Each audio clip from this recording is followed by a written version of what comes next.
I'm 31, male, a structural engineer living in Columbus, Ohio. I'm methodical, detail-oriented, and the kind of guy who triple checks load calculations before signing off on anything. So when I tell you that a 47-second voice memo rewired everything I thought I knew about my own life, understand, I am not someone who misreads situations. My fiancée and I had been together since 2021. She was sharp, magnetic, and could light up a room without trying. We got engaged 8 months ago. The wedding was 4 months out, June. Deposits paid. Venue booked. Families had flights on hold. My parents, who loved her, had wired $35,000 to help cover the wedding costs and the down payment on a house we'd been eyeing in Worthington. That Tuesday started like any other. Lunch at my desk, sandwich in hand, phone buzzing with a voice memo from her. She sent those all the time, grocery reminders, random observations, inside jokes. I didn't hesitate. I plugged in one earbud and hit play. 3 seconds in, I stopped chewing. Her voice was different, lighter.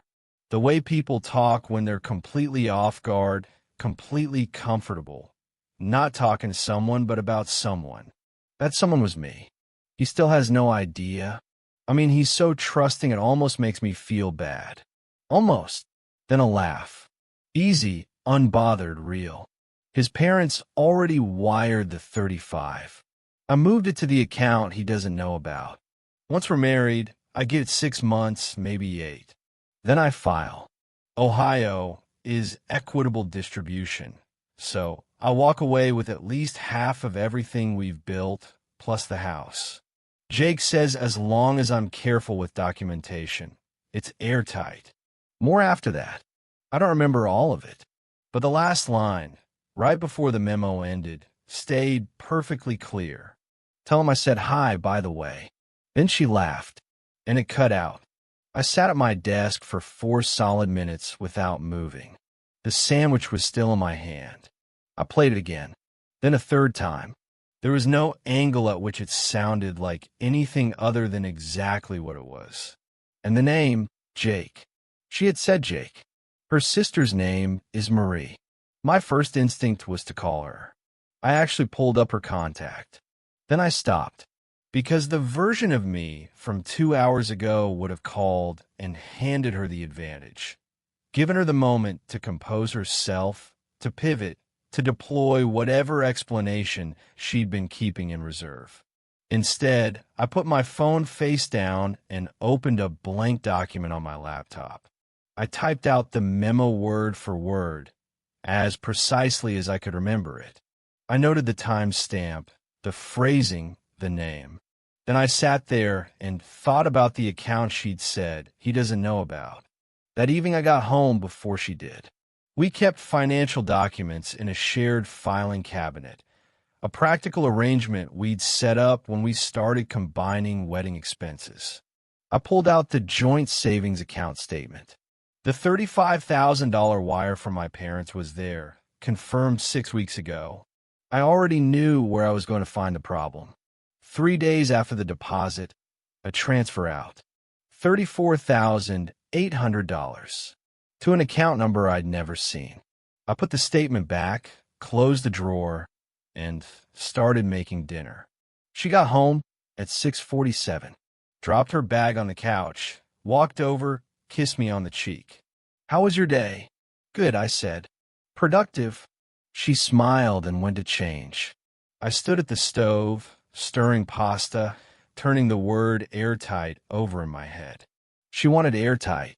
I was going to give her something she hadn't planned for. I spent the next 3 days in a kind of controlled stillness that surprised me. She didn't know what I'd heard.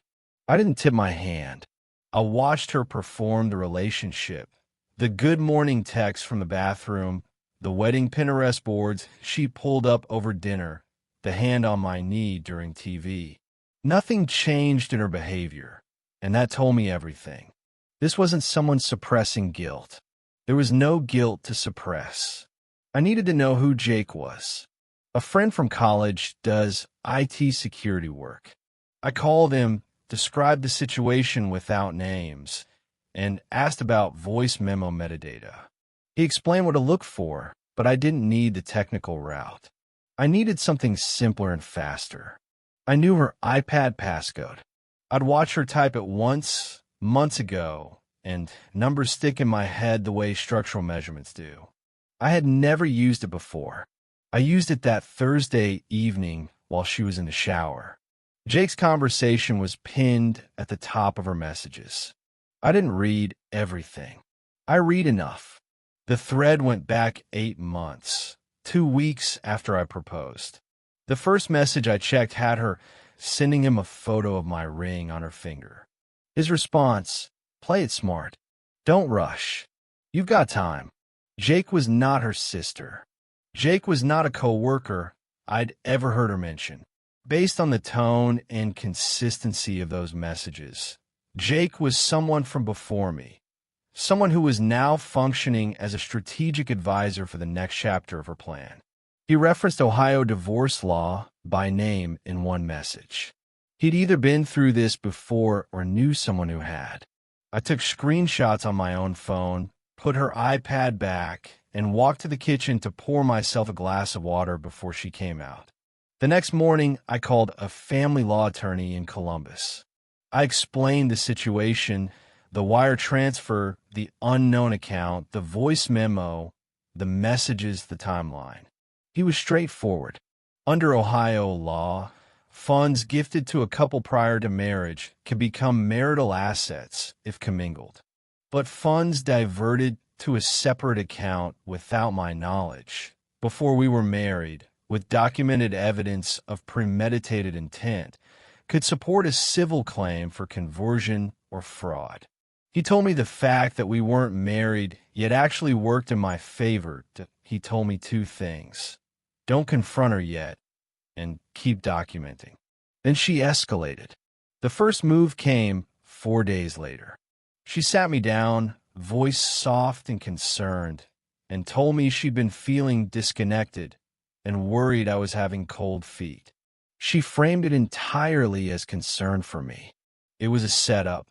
She was building a narrative that I was emotionally unavailable, creating a paper trail she could use later to explain a deteriorating relationship. She suggested couples counseling just to make sure we're solid going in. I agreed immediately, warmly even. The second move, she called my mother. I found out from my mother herself, who mentioned it in passing, worried. My fiancée had told her I seemed distant and stressed, and asked if everything was okay at home. My mother, who adored her, called me within the hour. It was a flanking maneuver. She was cultivating allies in my own family who would later believe her version of what happened to the engagement. The third move came when I got an email from our venue about an upcoming payment of $8,200. She had added herself as the sole point of contact and listed an account for automatic draft that wasn't our joint account. When I asked her about it, she said, casual as anything, I was just being organized. That was the moment I moved from documenting to acting. My attorney filed a request for a temporary restraining order on the joint account to block further unauthorized transfers. In Ohio, emergency civil proceedings can be granted ex parte, without the other party present, when there's documented evidence of imminent asset dissipation. The order was granted within 48 hours. I also contacted my parents privately. I didn't give them everything. I told them there was a financial discrepancy I was investigating and asked them to flag the wire transfer with their bank as a precaution. She had no idea. That night she texted me, "I'm so excited to marry you." I sent back a heart emoji, put my phone on the charger, and went to sleep 6 days before I moved. She made one final play. Her mother called me. Warm, completely genuine, obviously fed information she hadn't verified. She asked if I'd consider moving things along with the house down payment funds, her daughter was worried about interest rates and wanted to transfer the money to a dedicated escrow before the wedding to protect it. A smooth ask, wrapped in maternal concern. If I hadn't known what I knew, I'd have done it without a second thought. I told her I'd look into it and call her back. Then I called my attorney. He confirmed what I suspected. A transfer of that scale, given the existing pattern, would constitute additional evidence of a coordinated scheme. He said we had enough to move. I gave him the word. Here is what happened, in sequence, because the sequence mattered. Thursday morning, my attorney sent a formal demand letter via certified mail and email. It outlined the unauthorized transfer of $34,800 from the joint wedding account, cited the voice memo and documented communications as evidence of premeditated financial misconduct, and referenced Ohio's civil conversion statute. It requested the full amount returned within 10 business days. She called me 43 minutes after the email hit her inbox. What is this? Her voice was something I'd never heard from her before. Not warm, not calculated. Raw. You know what it is? I said. I moved that money to protect it. The joint account doesn't have full FDIC coverage above a certain. Stop, I said. I heard the memo. Silence. For seconds of it. What memo, she said. Flat. The one you meant to send to Jake. Another pause. Then the script changed entirely. Suddenly she was crying.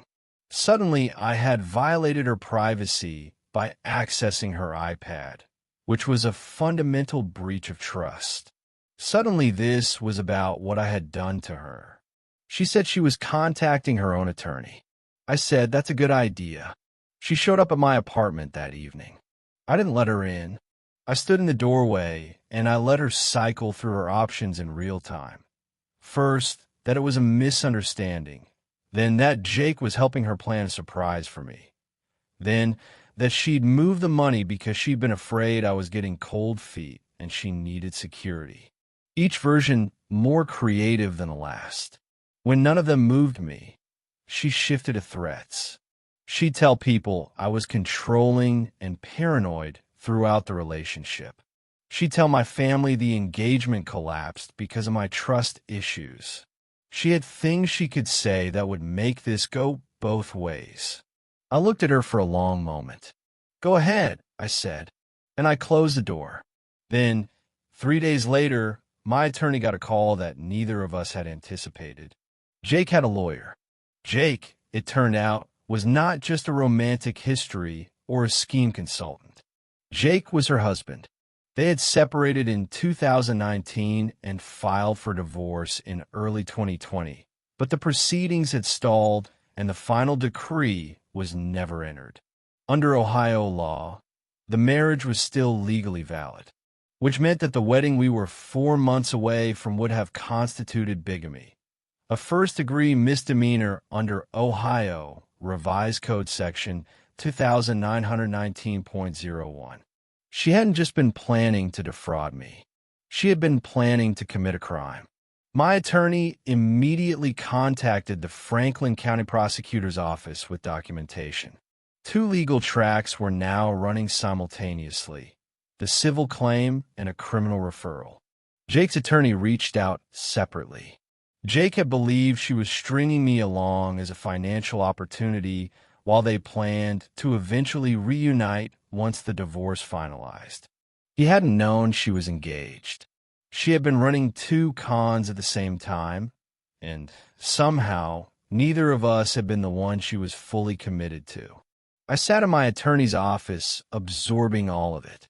She was using me, I said. Substantially, he said. And she was cheating on her own scheme. He paused. That is one way to put it. The civil case resolved through mediation within 30 days. Her family paid back the $34,800 in full rather than face the discovery process, which would have been comprehensive and public. My attorney structured it as a settlement. No formal admission of wrongdoing on paper, but the money arrived. All of it. The bigamy charge moved through the Franklin County system over the following months. She entered a not guilty plea at arraignment. Her attorney argued the legal non-finalization of the prior marriage was an administrative oversight, and the judge was not receptive to that framing. She ultimately accepted a plea, first-degree misdemeanor conviction, $500 fine, 100 hours of community service, 12 months probation. No jail time, but a permanent criminal record in Ohio, with expungement eligibility years away. Jake filed for the divorce that should have been finalized years ago. The final decree came through approximately 4 months later, confirmed through documentation in the bigamy case file. I sat down with my parents, their living room, documents on a coffee table. My father didn't speak for about 90 seconds after I finished. Then he said, "Thank God you found out." My mother cried quietly, the way someone cries when they grasp how close something came. The wedding vendors were notified with professional, measured emails. Engagement ended due to circumstances I couldn't elaborate on given active legal matters. Most of the deposits came back, since the majority had been paid from accounts I could document as mine. She tried twice to reach me through mutual friends. The first time for closure. The second time, a friend told me she seemed genuinely broken up. I told him, she's not broken up about losing me. She's broken up about losing the plan. He didn't argue with that. What does a 47-second voice memo cost? In her case, $34,800 returned, a criminal record, a shattered scheme, and a wedding that never happened. In mine, 8 months of my life, some of the worst weeks I've ever had, and a level of skepticism I'm still calibrating. But here's what I keep coming back to. She called it airtight. She had legal strategy, a hidden account, a long-game timeline, and a mother she'd weaponized for interference. She had thought it through, and it collapsed on a 47-second audio file she sent to the wrong contact. There's something almost mathematical about that. All that precision undone by one wrong tap. I trusted my instincts more than I trusted her. That made all the difference. If this story kept you reading from a voice memo all the way to a bigamy charge, hitting subscribe is the least airtight decision you'll make today. And unlike her plan, it'll actually work out.